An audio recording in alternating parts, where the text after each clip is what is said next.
Hi, it's me again with CorelDraw Tips and Tricks, just playing around tonight. Pretty cool design.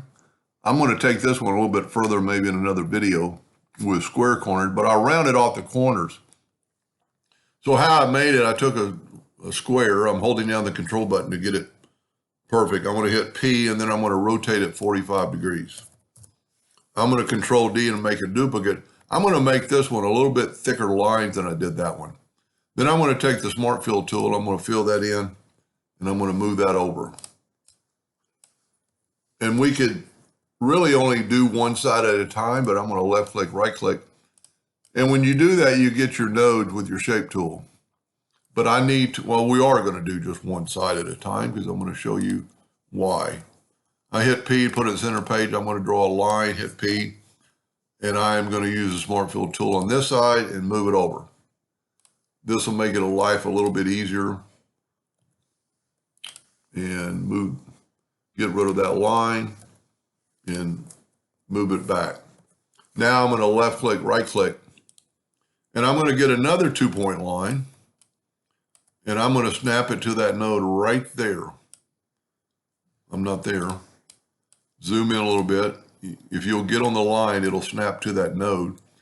You could cut this away, but it's so much easier just to use the Smart Fill tool. Move that out of the way. Grab both those.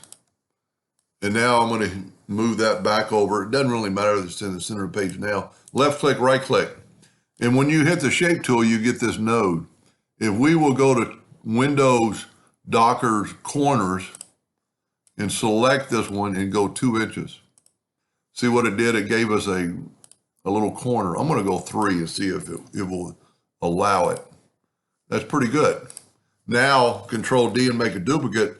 Get this 2-sided arrow and mimic it over, and then grab both of them and weld them, and that gets rid of your line.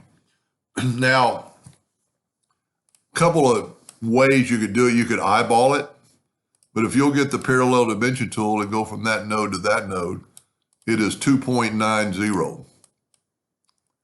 So if we set our nudge factor, and if you don't know what 2.90 times 2 is, you go 2.9 times 2, and that's going to give us a nudge of 5.8.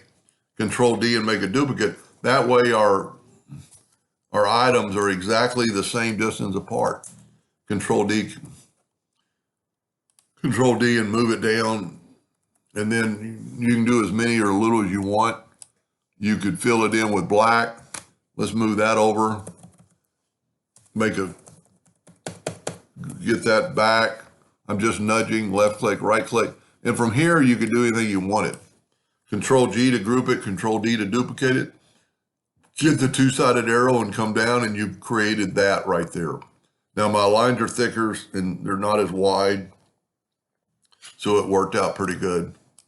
I don't know what you'd ever do with that, but it would give you some ideas on how to do something like that with those rounded corners. Anyway, I hope that helped a little bit. Thank you for watching.